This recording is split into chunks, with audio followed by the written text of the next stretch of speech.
Iniciaremos la clase de semiología con una introducción. La presentación que observarán a continuación corresponden a las primeras diapositivas, con lo que tendremos la introducción. Es importante tener presente que en esta materia de semiología debemos adquirir los conocimientos necesarios para poder identificar signos y síntomas y poder hacerles precisamente la semiología. En algún momento habrán escuchado que alguien dice que se le debe de hacer semiología a cierto signo o semiología a cierto síntoma. Esto debido a que durante nuestra atención a un paciente o a un usuario tendremos que tomar la información que ellos nos dan y recabar o tratar de obtener la información que nosotros necesitamos y que nos vaya a servir para poder llegar a un diagnóstico. Y este diagnóstico puede ser presuntivo, puede ser definitivo o cualquiera de los tipos de diagnóstico que podemos llegar a tener.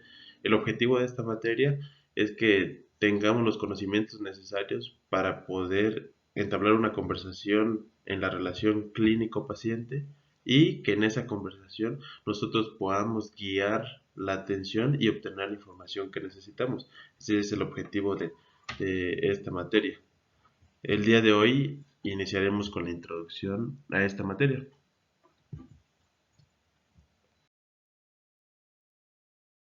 Iniciaremos con algo muy importante que es la definición de la semiología. En la diapositiva que ven en este momento podemos ver que en cuanto al origen etimológico de la palabra, es decir, de dónde se derivó, podemos ver que por un lado tiene dos partes. La primera parte que se podría traducir como signo y la segunda parte que se podría traducir como estudio. Entonces podríamos decir que etimológicamente semiología se refiere al estudio de un signo. Y en la parte de abajo tenemos otra definición en la cual podemos ver que realmente semiología es una rama de la medicina. Sin embargo, debemos tener presente que realmente como profesionales de la salud, semiología es algo que vamos a estar utilizando y vamos a estar haciendo a lo largo de todo nuestro ejercicio profesional. Existen muchas ramas de las medicinas que se aplican para todos los profesionales de la salud y en este caso hablamos de una rama de la medicina que se encarga de la identificación de manifestaciones de enfermedad, esto a través de signos y síntomas, y luego los estudia para poder llegar a un diagnóstico. Esto va a ser muy importante para el día a día, tanto en el área hospitalaria como en el área de consulta externa respecto a rehabilitación. Otra cosa muy importante es tener que cuando hablamos de semiología, realmente nos referimos a dos partes. Por un lado, tenemos una parte de la semiología que se llama semiotecnia o técnica de la búsqueda del signo. Y por otra parte, tenemos algo que se llama clínica propedéutica o propedéutica clínica. Y en este caso hablamos de una enseñanza. Entonces, tenemos que la primera parte, que se llama semiotecnia, más que nada es la técnica que todos debemos adquirir para poder buscar un signo, interpretarlo y saber cómo la información de ese signo nos va a ayudar, porque muchas veces van a haber signos que sí están relacionados con lo que estamos estudiando en ese momento y otras veces que simplemente son distractores. Por otra parte, la clínica propedéutica es justamente lo que vamos a llevar en esta materia. La materia se llama semiología y de inicio vamos a empezar a utilizar conceptos de clínica propedéutica. Y como pueden ver en la imagen, hablamos de una enseñanza preparatoria en el que primero vamos a utilizar o vamos a adquirir el conocimiento necesario para poder interpretar signos y síntomas. Vamos a iniciar identificando la diferencia entre ambos y vamos a ir ubicando los signos y síntomas principales que podemos encontrar en alguna consulta o en el momento que estamos conviviendo con un paciente, en el momento que establecemos la relación clínico-paciente y posteriormente cada uno deberá reforzar sus habilidades para poder tener una semiotecnia adecuada, para poder realizar una semiología adecuada durante su ejercicio profesional o durante su servicio social. En la siguiente diapositiva, ahora sí, iniciamos directamente con el tema y debemos identificar primero qué es un síntoma y qué es un signo. Muchas veces decimos que un síntoma es subjetivo y que un signo es objetivo. En caso de que no estén muy familiarizados con esas dos eh, palabras de subjetivo y objetivo, iniciaremos diciendo que síntoma, en este caso se dice subjetiva porque depende mucho de la persona. Estamos hablando de que en el momento que nosotros estemos conviviendo o teniendo una conversación con un paciente, síntoma es aquello que el paciente pueda él sentir, es real para el paciente, pero nosotros no podemos verlo. Por ejemplo, aquí se mencionan al dolor, la disnea y las palpitaciones. Hablamos de tres cuestiones que mientras el paciente las esté sintiendo, realmente va a haber incomodidad y va a haber sensación de malestar general e incluso en algunas ocasiones puede llegar a generar algo que se llama sensación de muerte inminente. El paciente se va a sentir muy mal, sin embargo, va a ser muy difícil para nosotros, aplicando cualquier parte de nuestra observación, poder saber si realmente eso está sucediendo. En el caso del síntoma, nosotros dependemos de lo que nos diga el paciente. Entonces, vamos a decir que un síntoma es a todo aquel malestar o sensación de incomodidad o de dolencia que tiene un paciente y que solo podemos saberlo si el paciente nos lo dice. Es decir, es subjetivo. Depende realmente de lo que sienta la persona y dependemos de que la persona nos lo diga. Aquí viene un dato muy importante. Si el síntoma es subjetivo, tenemos que el signo es objetivo. Y si el signo es objetivo, significa que a esta manifestación sí la podemos ver, incluso la podemos medir, la podemos cuantificar. Entonces, realmente nuestra labor va a estar determinada por nuestra habilidad de poder identificar un síntoma. Porque, lo vuelvo a repetir, dependemos de lo que nos diga el paciente. Y aquí viene un comentario muy importante. Definitivamente hay escuela para medicina, para enfermería, para odontología y para rehabilitación, pero no hay escuela para pacientes. Entonces, realmente nosotros debemos tomar una actitud activa y propositiva cuando estemos conversando con un paciente y hacer todo lo posible por guiar esa conversación y que el paciente nos dé los síntomas necesarios, porque a veces pueden suceder dos situaciones, que durante la exploración, durante la revisión del paciente, el paciente nos empieza a decir un sinnúmero de síntomas pensando él que nos pueden dar información importante. Y en otras ocasiones, por lo contrario, no nos dicen tanto y nosotros tenemos que tratar de investigar qué síntomas podrían estar ahí para llegar a un diagnóstico. Otro detalle importante es no adecuar los signos y síntomas a un diagnóstico. Tratar créanme que es complicado una vez que ya estás ejerciendo, tratar de no hacer eso. Con esto quiero decir que cuando ya estás enfrente del paciente y él te dice un síntoma, no es adecuado que en ese momento inmediatamente pienses en un diagnóstico, porque a lo largo de toda la revisión vas a tratar de solo enfocarte a síntomas y signos que corroboren ese diagnóstico. Entonces debemos de tener la habilidad, debemos esforzarnos por no formarnos ningún prejuicio ni ningún prediagnóstico hasta tener toda la información de signos y síntomas, todos los antecedentes e incluso la exploración física. Hasta después de eso podremos decir el diagnóstico. Muchas veces las personas quieren saber inmediatamente qué les pasa, pero no debemos formularnos tan rápido y sin bases un diagnóstico. Respecto a lo del signo, acá se menciona que es una manifestación objetiva, es decir, no depende del paciente. No, la manifestación o cómo se va a presentar ese signo va a ser casi siempre de una manera similar, muchas veces siendo igual. Y en este caso no dependemos de si el paciente lo quiere decir o si lo quiere ocultar, lo vamos a poder identificar.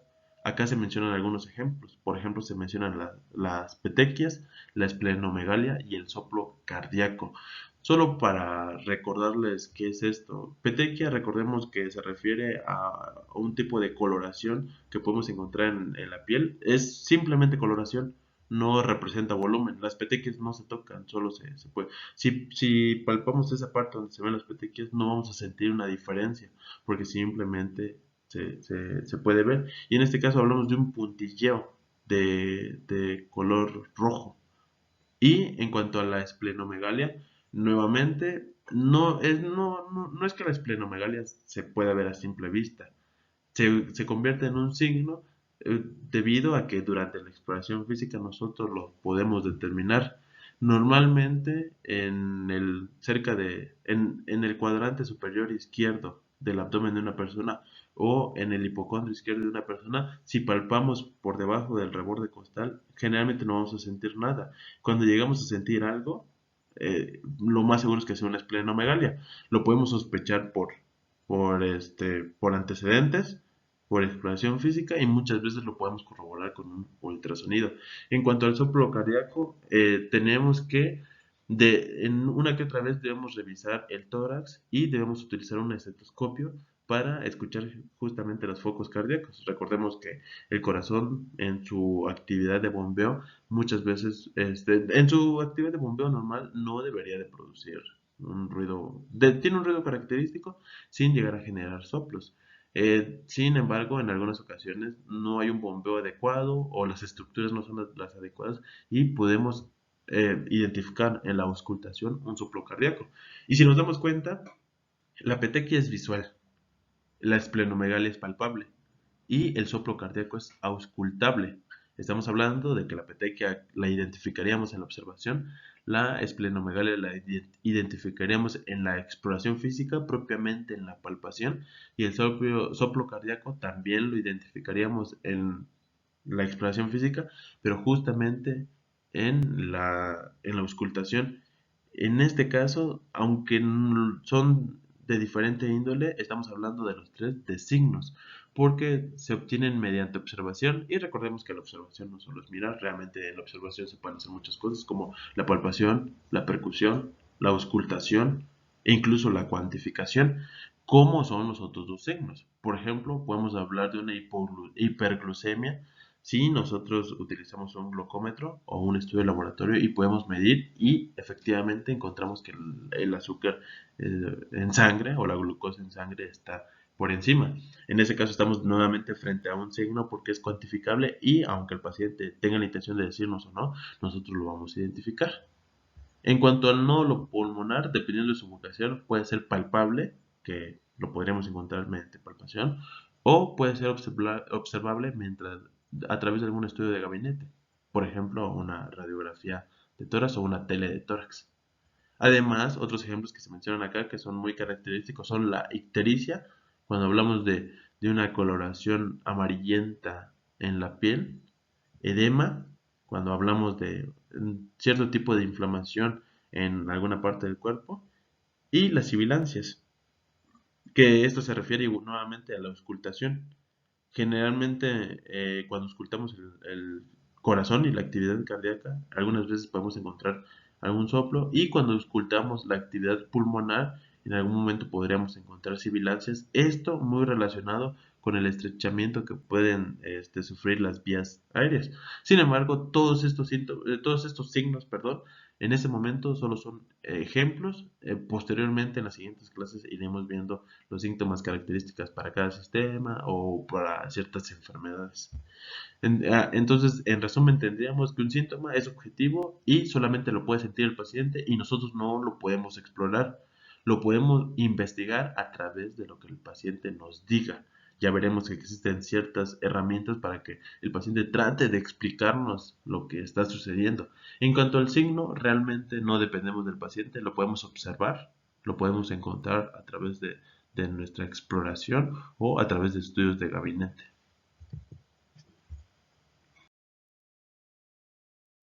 En esta diapositiva tenemos un conjunto de manifestaciones. Por un lado podemos ver que se encuentran los síntomas y por otro lado se encuentra que tenemos los signos. Antes de iniciar con las listas tenemos dos imágenes. En la imagen superior podemos identificar que a un niño se le está tomando la temperatura. En este caso la temperatura corresponde a un signo. Es cuantificable y no depende de la intención del paciente. Y en la imagen de abajo tenemos diferentes coloraciones que pueden llegar a tomar las extremidades distales. En ese caso, en la parte de arriba vemos manos y en la parte de abajo vemos pies. Ese cambio en la coloración es muy evidente e incluso si el paciente o sea, si no, esto es algo muy interesante porque muchas veces el paciente llega por un motivo de consulta y el motivo de consulta no tiene nada que ver con las extremidades, pero nosotros en la exploración podríamos encontrar ese dato y indagar qué está sucediendo. Un ejemplo es que en situaciones de frío, por ejemplo en San Cristóbal, en Comitán o sobre todo en invierno, muchas veces algunas personas adultas llegan a consulta justamente porque tienen un cuadro de infección respiratoria, pero durante la exploración física podemos observar que existe un cambio de coloración a nivel de las manos. En ese caso, aunque el motivo de consulta, que ya veremos más adelante lo del motivo de consulta, aunque el motivo de consulta es una infección respiratoria, no debemos dejar pasar este tipo de datos porque pueden indicar otro tipo de enfermedad. A veces pueden estar relacionados propiamente con la enfermedad y a veces pueden ser signos de una enfermedad que la persona ni siquiera estaba enterada. Y vuelvo al mismo comentario que en algún momento escuché en el hospital, existen escuelas para profesionales de la salud, pero no existen escuelas para pacientes. Ellos hacen lo que consideran que es correcto. Nuestro deber es, una vez que están en consulta con nosotros, guiarlos y asesorarlos en cuanto a los cuidados médicos. Ahora, respecto a las listas, tenemos una lista de síntomas y tenemos una lista de signos. Al final de la presentación o del video, deberán realizar como tarea un mapa conceptual. Además del mapa conceptual, deberán fijarse muy bien en la lista de síntomas y muy bien en la lista de signos y deberán mencionar cuál de los que se mencionan en esta parte de la presentación es incorrecto. Tenemos una lista de síntomas y ahí se mencionan varios síntomas y tenemos una lista de signos. Sin embargo, una de las manifestaciones está equivocada. Entonces, deberán identificar cuál es la incorrecta. Entonces, a su presentación o a su trabajo de mapa conceptual, en la parte de abajo pueden agregarle un párrafo extra donde mencionen cuál es el síntoma y en ese mismo párrafo deberán justificar por qué no es un síntoma o por qué no es un signo. Entonces, aquí tenemos ejemplos muy importantes y muy comunes, sin embargo, uno está equivocado y deberán reflejar eso en la entrega de su actividad respecto a la clase, a esta clase.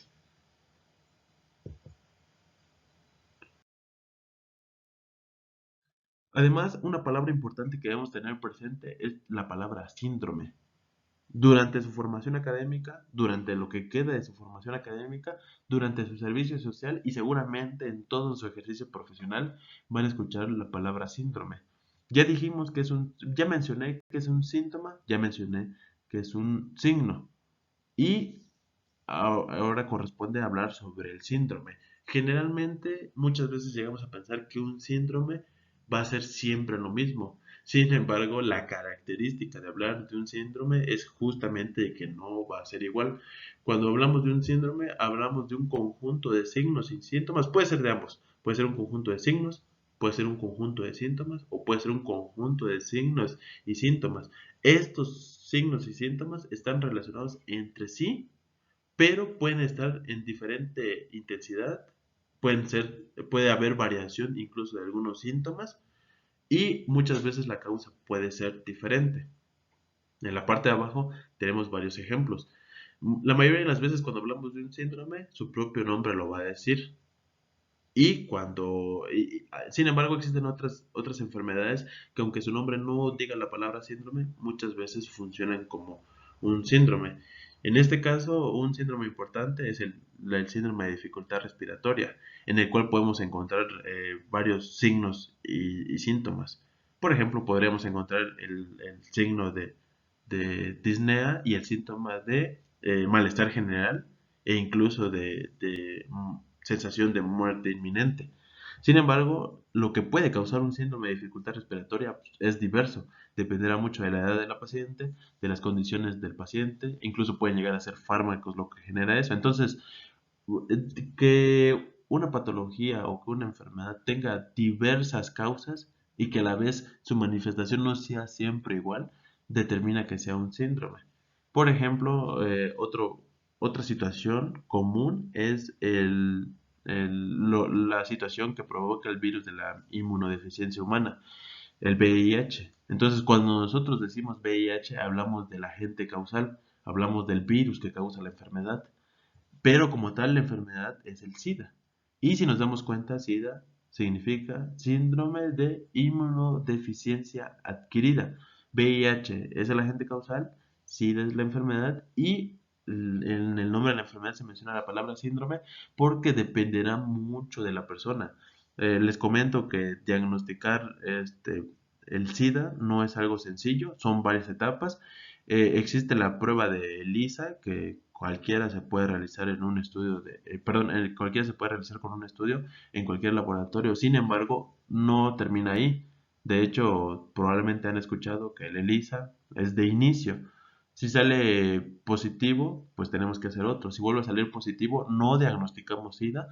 Se hace un estudio de un poco más profesional, que es el de Western Blot, y incluso se solicita lo que es la carga viral. Y solamente hasta después de valorar la carga viral y el estudio de Western Blot es que ya se puede llegar a formular un diagnóstico. Mucho de eso todavía no, sobre todo porque la ELISA puede tener varios falsos positivos, aunque también puede tener falsos negativos.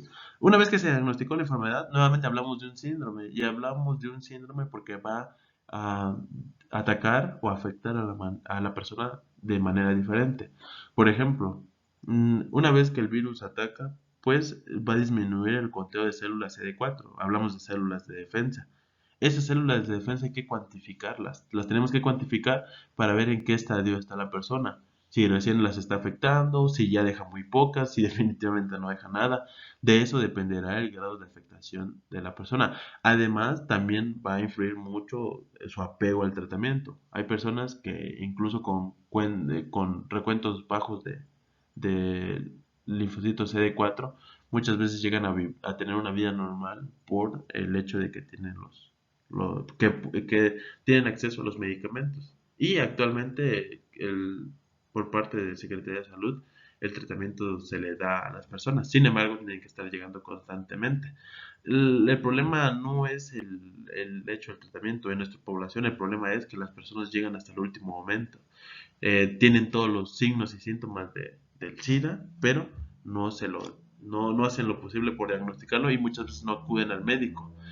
Cuando acuden al médico, generalmente, al menos lo que he visto en mi ejercicio profesional, muchas veces es que acuden al médico hasta que los familiares los llevan y desafortunadamente los llevan en un estadio ya final en el que no podemos hacer mucho.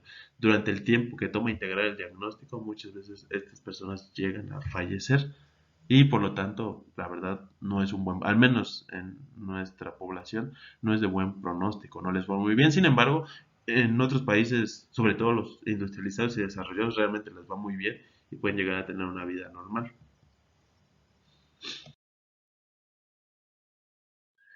Otro punto muy importante es hablar de los tipos de síntomas. Ya tenemos que en general un síntoma va a ser una manifestación subjetiva. La persona va a sentir algo y tendrá que contarnos o explicarnos lo que está sucediendo y nosotros podemos saber de qué tipo de síntoma es. Estos síntomas pueden dividirse en varios grupos. Podemos tener que pueden ser generales, pueden ser específicos, puede ser patognomónico o puede ser prodrómico. En cuanto a los generales, tenemos la característica de que si encontramos uno de estos síntomas, realmente no nos va a decir qué está pasando. Al no ser un síntoma específico, no podremos identificar qué órgano o qué sistema es el afectado. Sabremos que algo está pasando, que es que efectivamente hay un proceso patológico, pero no podremos ubicarlo en el cuerpo o incluso saber qué enfermedad es. En este caso, hablamos de síntomas que son comunes para muchas enfermedades y dos ejemplos podrían ser la astenia y la dinamia. En este caso, hablamos de dos síntomas que se caracterizan por la sensación de fatiga y la poca intención de poder realizar digamos que alguna actividad de tipo físico o incluso de trabajo. Entonces tenemos que, por un lado tenemos la astenia, que en este caso la persona se va a sentir con fatiga se va a sentir cansada, no va, se va a sentir muy mal. Y también, y generalmente van de la mano. También encontramos adinamia. En este caso, la persona no va a tener debido a que se siente mal, no va a haber la intención o el objetivo de querer realizar algún tipo de actividad física. Generalmente van de la mano. Una vez que encontramos astenia, generalmente va a haber adinamia, o si identificamos datos de dinamia, es porque la persona también tiene astenia. Por otro lado, tenemos síntomas de tipo específico. En este caso, la característica que sea específico nos permite identificar qué aparato o sistema es el afectado. Y en este caso podríamos hablar de tos, expectoración y dificultad respiratoria. Por ejemplo, estos tres están muy relacionados con la vía aérea. Aunque todavía no es tan específico que digamos, ya podemos, o ya no es algo general, no podemos identificar si, por ejemplo, la tos y la expectoración está determinado a nivel laringio o está determinado a nivel de bronquios o bronquiolos. Sin embargo, sabemos que corresponde a la vía aérea y podemos enfocar los esfuerzos a explorar muy bien lo que es el sistema pulmonar. Y también tenemos los síntomas patognomónicos. En este caso, hablamos de síntomas característicos de cierta enfermedad. Hay enfermedades que tienen un síntoma o incluso un signo patognomónico y cuando lo encontramos, no es lo ideal, pero cuando lo encontramos generalmente sabemos que los demás signos y síntomas van a apoyar dicho diagnóstico. Por ejemplo, podríamos tener síntomas generales de astenia y de dinamia. La verdad no nos dirían mucho. Luego encontraríamos hemoptisis, disnea y fiebre.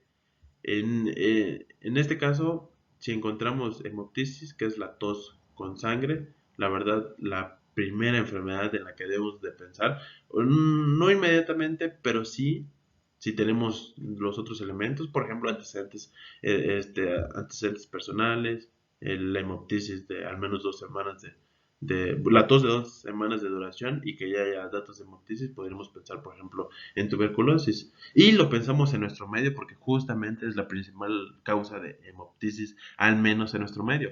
Muy diferente sería si esos mismos datos nos los dieran en España, en Estados Unidos, en alguna comunidad de otro país o incluso en algún municipio que corresponde a los estados del norte. Eso, por ejemplo, en Baja California o en Nuevo León, debido a que la situación allá es muy diferente, pero al menos en nuestro medio, en nuestro estado de Chiapas, llega a ser patognomónico, la hemoptisis llega a ser patognomónica de la tuberculosis.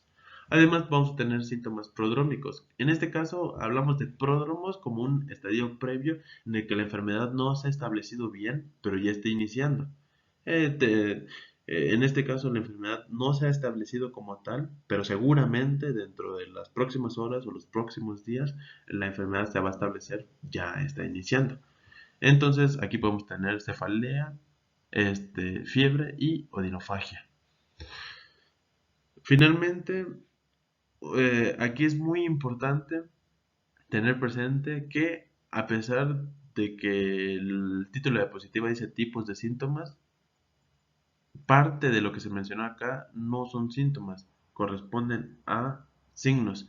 Y esto no solo sucede en la información que se encuentra en Internet, y no solo sucede en los libros, muchas veces que se utilizan para propedéutica clínica, para semiología o para exploración física. Esto es algo muy común porque es difícil, muchas veces la línea es delgada. Por ejemplo, acá se menciona la fiebre como síntoma prodrómico, pero sabemos que la fiebre se define como un aumento de la temperatura por encima de 38.3. Entonces, estrictamente hablando, solo podremos hablar de fiebre si efectivamente ya medimos la temperatura y encontramos 38.3, pero nos vamos a dar cuenta que en el argot o en el vocabulario o en el vocabulario coloquial de las personas que van a asistir a nuestra consulta, nos van a decir fiebre o calentura. Entonces, tengamos esto presente. A pesar de que en esta lista de síntomas podemos identificar algunos signos, debemos recordar que lo que para nosotros muchas veces es un signo, a veces para las personas no es un signo como tal. Entonces, en esto de prodrómicos, propiamente la fiebre podría considerarse un signo, debido a que para decir fiebre tuvimos que haber medido la temperatura. Si medimos la temperatura no dependemos del paciente, pero lo sabremos muy bien. En la consulta la persona nos va a decir, es que tuve calentura anoche, tuve fiebre anoche. Y ante la pregunta ¿tiene usted un termómetro en casa? No. ¿Cuantificó esa fiebre? ¿Tomó, revisó, midió la temperatura? No. ¿Por qué menciona que tuvo fiebre? Porque me sentí muy caliente, porque sentí calentura. Entonces, debemos de identificar eso. Muchas veces algunos signos el paciente los va a utilizar como síntomas. Entonces, es muy diferente a que nos dijera escalofríos. Escalofríos es algo que no podemos cuantificar. Definitivamente dependemos de que el paciente nos lo diga. Entonces, muchas veces va a haber una línea delgada entre lo que nosotros como profesionales de la salud consideramos un signo y lo que el paciente con su conocimiento de otras áreas o con su formación va a pensar que es un síntoma. Entonces, únicamente como comentario.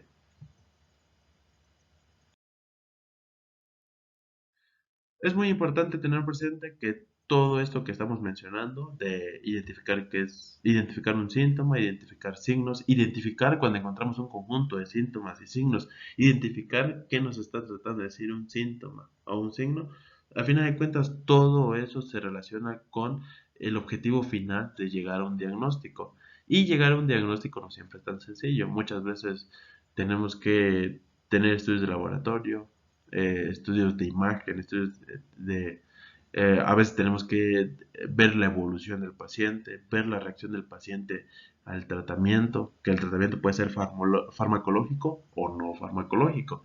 En el caso de la rehabilitación, la mayoría de las veces el tratamiento va a ir enfocado a ser no farmacológico. Sin embargo, en algún momento se podrían utilizar fármacos para la atención de algún problema, sobre todo los fármacos que no requieren de receta médica para que la persona los pueda surtir en alguna farmacia. Entonces, el objetivo final es el diagnóstico. Y debido a que debemos llegar al diagnóstico, es muy importante siempre tener presente eso. O sea, no estamos revisando los signos o cuando los encontremos no los vamos a revisar únicamente por curiosidad.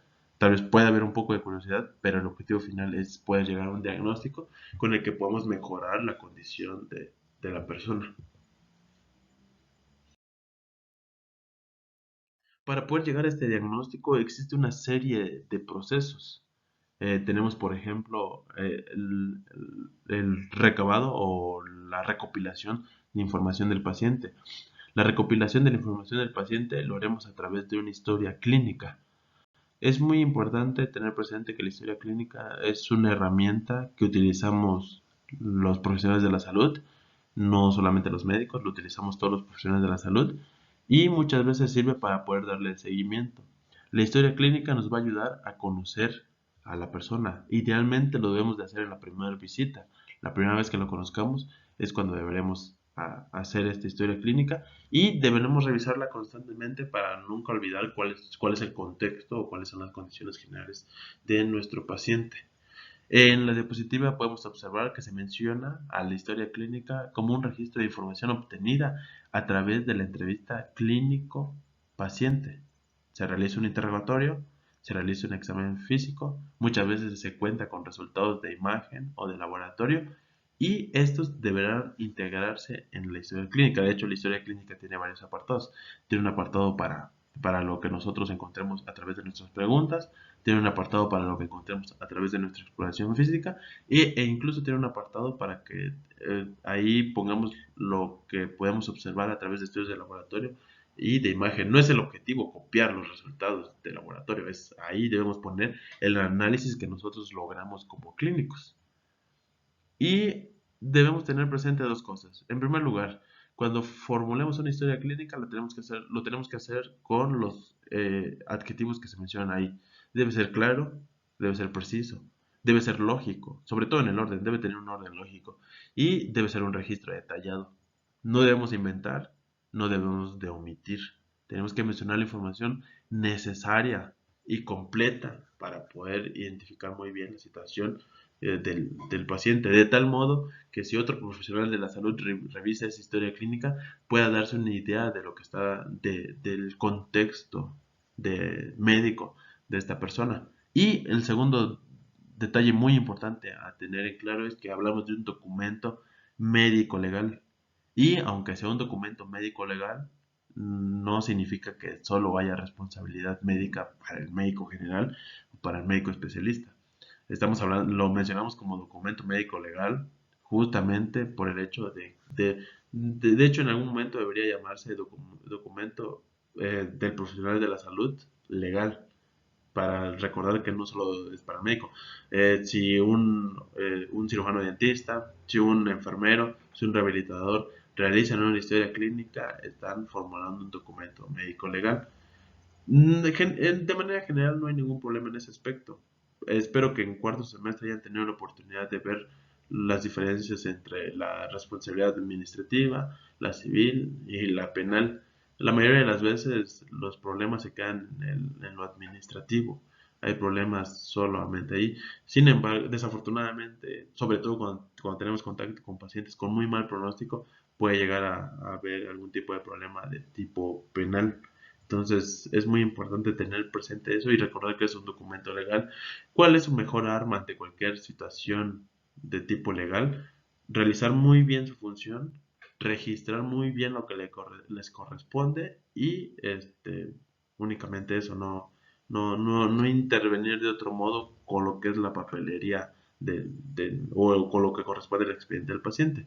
Sin embargo, este es un tema que no corresponde a la materia. Solo recordar que es un documento legal y muchas veces lo que lleguen a escribir también formará parte de los documentos legales, simplemente para que tengan mucho cuidado con lo que hacen.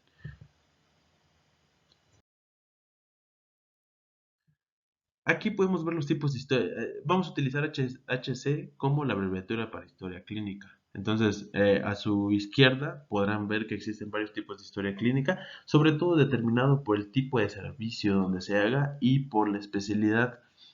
Cuando hablamos de especialidad, generalmente cuando hablamos de un hospital de especialidad, generalmente esto está basado en las especialidades médicas. Existen especialidades odontológicas, existen especialidades de enfermería, pueden existir especialidades de rehabilitación, pero realmente la historia clínica determinada por especialidad lo hace en relación a la especialidad médica. Una enfermera podrá hacer una historia clínica, pero no se va a hablar de una historia clínica de especialidad, aunque ella lo tenga. Más bien corresponde a la especialidad médica como tal, del servicio o al servicio especialista que está en esa área del hospital. Y en general podemos tener historias clínicas de diferentes servicios. Son muy comunes las historias clínicas de urgencia, las de consulta externa y de hospitalización.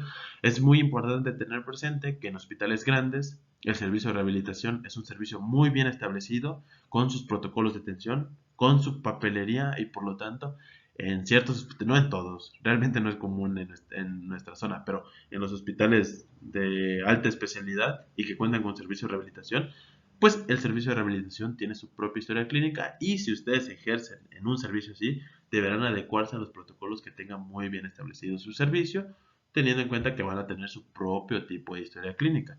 Si ejercen en un lugar donde no hay un servicio de rehabilitación, bueno, deberán seguir generalmente el tipo de consulta externa, que es el que corresponderá a ustedes. Muy pocas veces tendrán pacientes en hospitalización y muy pocas veces en urgencias. La mayoría va a ser consulta externa y por lo tanto deberán saber hacer y leer y revisar, analizar una historia clínica de consulta externa que es diferente a los otros servicios. Es muy importante tener presente también los cuatro momentos claves para la elaboración de una historia clínica. Primeramente debemos tener una recolección de datos. Luego debemos identificar los datos significativos. Por mucho que el paciente tome una hora, durante una hora nos dé muchos datos, no vamos a apuntar todo. Vamos a apuntar lo que nosotros como clínicos sabemos que es de significancia y que si en algún momento otro profesional de la salud lee la historia clínica, va a poder enterarse muy bien sin tener que leer tanto o sin leer de más sobre la situación del paciente. También debe haber una interpretación y finalmente debe haber una conclusión para la formulación de la historia clínica. Nosotros debemos seguir este proceso y es el mismo proceso que va a seguir otra persona para la formulación de una historia clínica o para interpretarla. En el caso de cuando ya está hecha la historia clínica, ya nada más debemos identificar cómo se recolectaron esos datos. Ya en algún momento veremos que la historia clínica menciona si fue un interrogatorio directo o indirecto. Una vez que estamos analizando la historia clínica, no es tan importante cómo lo vamos a recolectar, sino más bien cómo se recolectó, quién lo recolectó y cómo lo recolectó y por qué. Ya eso revisaríamos. Y veríamos que si efectivamente hay algún dato que corresponda, que sea significativo, haríamos nuestra interpretación y finalmente llegaríamos a una conclusión.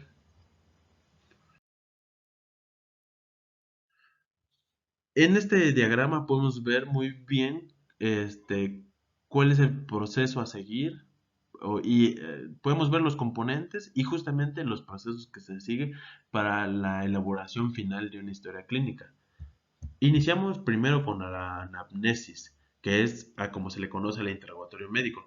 No es un interrogatorio policial, no es un interrogatorio jurídico ni judicial.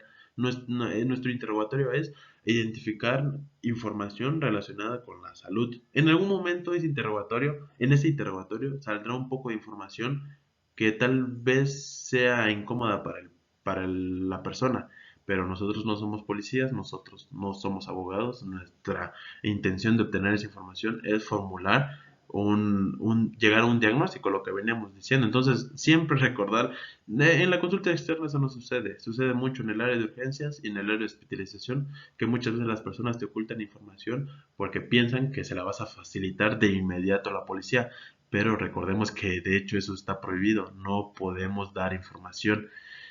En algún momento hablaremos de esta situación, solo les comento a grandes rasgos. Si el paciente ya nos dio su información, tenemos que ser guardianes de esa información. Si llega el Ministerio Público y nos exige esa información, en algún momento podríamos llegar a tener ese dilema. O sea, ¿quién tiene más poder? ¿El paciente, porque es su información, o el Ministerio Público, porque es una autoridad judicial? Bueno, es algo más complejo, hay una norma para eso, pero a grandes rasgos no podemos dar la información. Nos pueden solicitar la información y la tendríamos que dar, pero no de manera fácil. O sea, no es que un agente ministerial o del Ministerio Público llegue y nos lo solicite o tampoco que nosotros tengamos la intención de ofrecerlo. Si, por ejemplo, ya obtuvimos una información importante, pero nadie nos la ha solicitado, estaríamos incurriendo en un error si nosotros mismos tomamos esa información y la llevamos ante una autoridad judicial. Eso es inadecuado. Espero que lo hayan revisado en bioética. Si no lo revisaron ahí, en algún momento podríamos revisarlo, pero es una situación delicada donde si ustedes otorgan esa información, tengan mucho cuidado porque al final el juez desestimaría esa información por cómo se obtuvo. Y al contrario, no haríamos ningún cambio y nosotros podríamos estar en problemas. Entonces, mucho cuidado. Recordemos que somos profesionales de la salud. El área legal no la conocemos tan bien, al menos no todos. En ese caso es muy bien siempre asesorarnos del servicio jurídico del hospital, de la clínica donde estemos. Y si no tiene nuestra clínica, bueno, nosotros tener siempre el contacto de alguien, de algún abogado que podemos apoyarnos. Sobre todo un abogado que de preferencia tenga conocimientos de derecho en salud. Y si no, un abogado general hará muy bien su trabajo. Bueno, volviendo al diagrama, tenemos la anamnesis, que es un interrogatorio de tipo médico en el que tratamos de buscar información. Después de ese interrogatorio, bueno, ya sabremos hacia dónde enfocarnos y podremos realizar una exploración física o un examen físico. Una vez teniendo ambas partes y no antes, teniendo tanto los datos como la revisión que podemos hacer, podemos integrar un diagnóstico.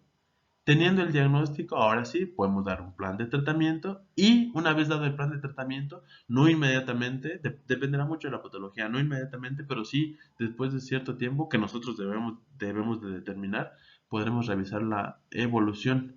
Al final de la historia clínica siempre es importante mencionar los anexos y en anexos tendríamos estudios de laboratorio y incluso estudios de imagen.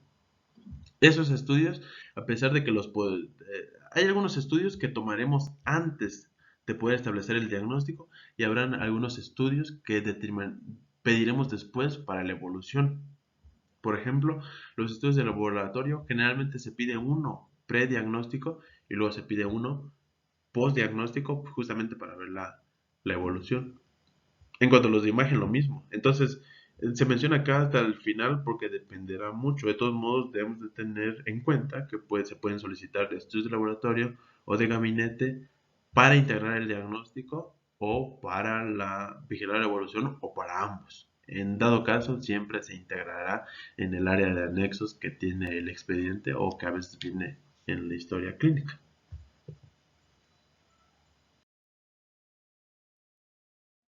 Y una cuestión importante cuando ya estamos conversando con el paciente es el proceso de anamnesis. Entonces, en, eh, en la diapositiva anterior podíamos observar eh, la situación en que los diferentes componentes que componen, corrección, los diferentes componentes que integran el proceso para formular la historia clínica. El primer paso es la anamnesis y la anamnesis es algo que debemos aprender a hacer muy bien. Seguramente cada uno de ustedes tiene la habilidad para poder iniciar una conversación con un paciente o con un usuario y seguramente ya tienen habilidades relacionadas con el proceso de anamnesis. Sin embargo, el objetivo de esta clase es que mejoren. Sí, es importante determinar qué nivel de interrelación clínico-paciente tiene cada uno para irlo mejorando. Desafortunadamente, si el semestre no podemos tener en algún momento clases presenciales, nuevamente tendremos que quedarnos con la teoría, pero veremos el modo de poder mejorar la anamnesis de cada uno porque al final de cuentas su ejercicio profesional se va a basar en eso. Antes de indicar un protocolo de rehabilitación, la primera parte va a ser la anamnesis y la elaboración de la historia clínica, además de que eso los va en el ámbito privado, eso los va a volver muchos mejores profesionales y en el ámbito clínico también la verdad le va a dar mucha confianza a las personas con las que trabajen y a los pacientes pues que tengan que llegar porque en el ambiente público tenemos que entregar la mejor atención médica posible. Si no, en algún momento puede ser el criterio de que no se renueve el contrato o incluso de que no se continúe trabajando con nosotros. En el caso de la anamnesis, debido a que ya lo debemos revisar con detalle, se quedará para la siguiente clase. El día de hoy era la introducción. Por favor, si existe alguna duda, pueden, este video, el enlace de este video estará publicado en el aula de Classroom. En la parte de los comentarios, pues justamente donde se haga esta publicación, deberán poner las dudas que tengan. De preferencia no por WhatsApp, de preferencia ahí para que ahí se puedan concentrar todas las preguntas y todos podamos ver qué preguntas ya se hicieron para no estar repitiendo preguntas. Entonces, por favor, las dudas que hayan quedado de esta presentación, formularlas en el área de Classroom, justamente donde se publique el enlace de este video y recuerden que deberán realizar un mapa conceptual de la clase vista el día de hoy y en alguna parte, después del mapa conceptual, en un párrafo deberán mencionar cuál era el síntoma que propiamente no era un síntoma, que más bien es un signo, y por qué justifican que es que es un signo. En el caso de que no identifiquen el signo o que consideren que efectivamente es un síntoma, bueno, justifiquen por qué todos los que están ahí son síntomas y no hay ningún signo de por medio. Cualquier duda, recuerden que estoy a sus órdenes. En el caso de dudas generales, sí pueden contactarme a través del WhatsApp, ya tienen mi número. En el caso de las dudas relacionadas justamente con la presentación, con esta presentación, con este video, por favor sí dejarlas debajo del área, dejarlas debajo de la publicación de Classroom para que podamos tener un control sobre qué dudas se tienen y no estemos repitiendo y ver el modo de cómo solucionarlas. Por lo pronto sería todo, les agradezco mucho su tiempo y cualquier duda estoy a sus órdenes.